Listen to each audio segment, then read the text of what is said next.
여러분, 혹시 우리 아이 성격은 도대체 누굴 닮아서 이럴까 생각해 보신 적 있으신가요?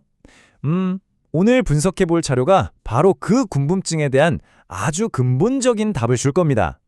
아동 심리학이나 육아 혹은 관련 시험을 준비하시는 분들이라면 절대 모를 수 없는 핵심 중의 핵심이죠. 바로 토마스와 체스의 기질 이론입니다. 타고난 기질이 우리 아이들의 성격을 어떻게 빚어내는지 아주 확실하고 재밌게 파헤쳐 보겠습니다. 자, 오늘 우리가 살펴볼 전체적인 흐름입니다. 기질 이론의 기초부터 시작해서 세 가지 기질의 핵심 비교, 양육 전략, 그리고 시험에 무조건 나오는 오답 키워드를 짚어보고요. 마지막에는 배운 걸 바로 써먹어보는 실전 연습 문제까지 쭉 이어서 가보겠습니다. 첫 번째 파트, 기질 이론의 기초입니다. 여기서 기질이라는 건요, 성격하고는 조금 다릅니다. 아이가 태어날 때부터 가지고 있는 일종의 초기 설정값 같은 거예요. 세상에 여러 자극에 어떻게 반응할지를 결정하는 본능적인 요인이죠. 그러니까 성격이라는 멋진 집을 짓기 위한 가장 밑바탕, 기초공사라고 보시면 딱 맞습니다. 자, 이 이론에서 우리가 절대 놓치면 안 되는 게 하나 있어요. 토마스와 체스는 아이들의 기질을 오직 세 가지 공식 범주로만 나눴다는 겁니다. 바로 순한 아이, 까다로운 아이, 그리고 느린 아이. 세상에 얼마나 다양한 성향이 많겠어요? 하지만 이 이론 체계 안에서는 무조건 이 세 가지만이 공식적인 이름이라는 거, 이거 꼭 기억해 두셔야 합니다. 그럼 이제 두 번째 파트로 넘어가 볼까요? 이 세 가지 기질이 구체적으로 어떻게 다른지 한번 비교해 보겠습니다. 이 세 가지 기질을 구분하는 아주 명확한 세 가지 기준이 있어요. 규칙성, 정서, 그리고 적응 속도입니다. 한번 한눈에 비교해 볼까요? 먼저 순한 아이는 먹고 자는 게 아주 규칙적이고요. 기본적으로 긍정적인 데다가 새로운 환경에도 척척 빠르게 적응하죠. 반면에 까다로운 아이는 일과가 불규칙하고 부정적인 감정을 꽤 강하게 표출하면서 적응도 아주 느립니다. 그럼 느린 아이는 어떨까요? 이 아이들의 가장 큰 특징은 바로 활동량이 낮다는 거예요. 꽤 조심스럽고 무언가에 적응할 때 자기만의 페이스로 아주 서서히 점진적으로 적응한다는 특징이 있죠. 이 세 가지 포인트 머릿속에 찰칵 사진 찍듯이 담아두세요. 자, 그럼 세 번째 파트입니다. 이런 고유한 기질들이 실제 성격 발달이나 일상생활로 이어질 때 우리는 어떻게 양육해야 할까요? 우선 순한 아이들입니다. 워낙 무난하게 상호작용을 잘해서 안정적이고 사회성 좋게 자랄 확률이 높죠. 근데 여기서 함정이 있어요. 아이가 너무 순둥순둥 말을 잘 듣다 보니까 부모님들이 자칫 방치하거나 무심해질 수가 있거든요. 알아서 잘하겠지 하고요.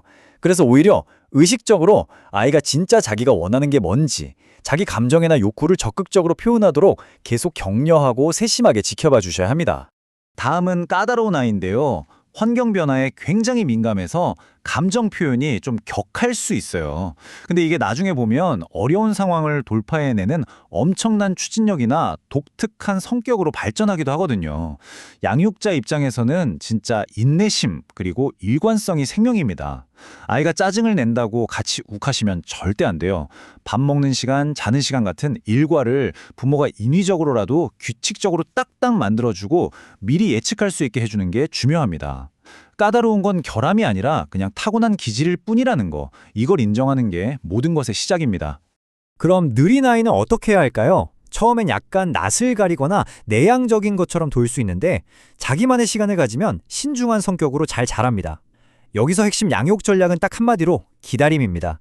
아이가 여기 안전하구나 라고 느낄 때까지 충분히 탐색할 시간을 줘야 해요.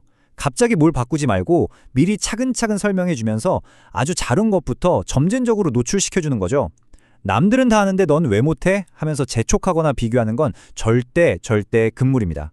네 번째 파트는 오답과 핵심 키워드 정리입니다. 특히 시험 준비하시는 분들, 여기서 진짜 많이 틀리시거든요. 집중해주세요. 시험에 진짜 단골로 등장하는 함정이 하나 있습니다. 바로 활동적인 아이라는 단어예요. 우리가 일상생활에서는 에너지 넘치는 애들 보고 와, 진짜 활동적인 아이네 라고 흔히들 하잖아요. 하지만 토마스와 체스의 이론에서는 이게 정식 명칭이 아닙니다. 앞서 말씀드렸죠? 공식 명칭은 오직 순한 아이, 까다로운 아이, 느린 아이, 이 세 개뿐이라고요. 활동적인 아이는 무조건 오답입니다.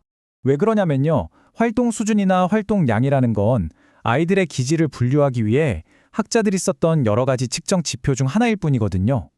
느린 아이를 구분할 때 활동량이 낮다라는 지표를 쓰는 것처럼요. 그러니까 활동성은 판단하는 기준이지 그 자체가 기질의 이름이 될 수는 없다는 점, 이제 확실히 이해가 되시죠?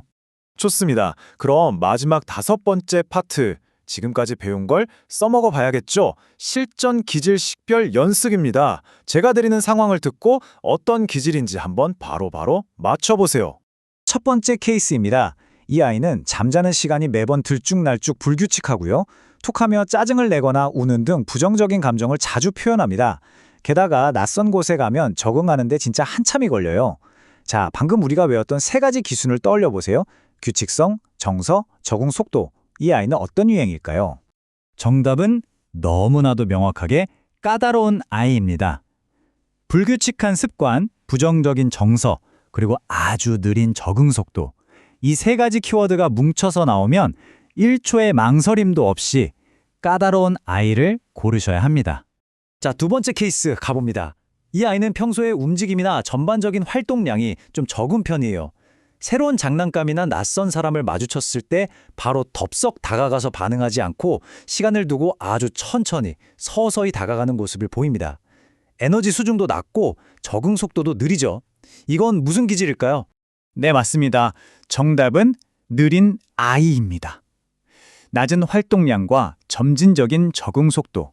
이게 바로 느린 아이를 규정하는 가장 강력한 힌트죠. 부모가 묵묵히 기다려 주어야 비로소 꽃을 피우는 바로 그 유형입니다. 마지막 3번째 케이스입니다. 잘 들으셔야 해요. 이 아이는 밥도 딱딱 맞춰서 잘 먹고 규칙적입니다. 늘 방긋방긋 잘 웃고요. 새로운 어린이집에 가도 하루 이틀 만에 금방 적응해서 잘 놉니다. 자, 그렇다면 질문. 이 아이는 에너지가 넘치고 적응을 잘하니까 활동적인 아이라고 부르는 게 맞을까요? 에이, 설마 속으신 분 없으시죠? 정답은 땡! 아닙니다. 이 아이는 순한 아이입니다. 아까 제가 오답노트에서 엄청 강조했잖아요. 활동적인 아이는 공식 명칭이 절대 될 수 없다고요. 규칙적이고 긍정적이고 적응이 빠르다? 이건 학술적으로 무조건 순한 아이라고 부르셔야 합니다. 다들 완벽하게 맞히셨을 거라 믿습니다. 자, 오늘 이렇게 핵심 내용을 싹 정리해봤는데요. 우리가 이 이론을 통해서 배울 수 있는 가장 큰 교훈은 이겁니다. 기질은 고쳐야 할 문제가 아니라 아이가 태어날 때부터 선물 받은 고유한 출발점이라는 거죠. 그렇다면 한번 생각해 볼까요? 만약 이 타고난 기질이 바꿀 수 없는 본성이라면 아이를 우리 어른들의 환경에 억지로 끼워 맞출 게 아니라 아이의 고유한 속도에 맞춰서 오늘 당장 우리의 양육 환경을 어떻게 조율해 볼 수 있을까요? 아이마다 다른 그 아름다운 속도를 있는 그대로 존중해 주는 것. 거기서부터 진짜 변화가 시작되지 않을까요? 오늘 분석 자료는 여기까지입니다. 여러분께 깊은 통찰을 주는 시간이었길 바라며 다음에도 알찬 내용으로 찾아오겠습니다.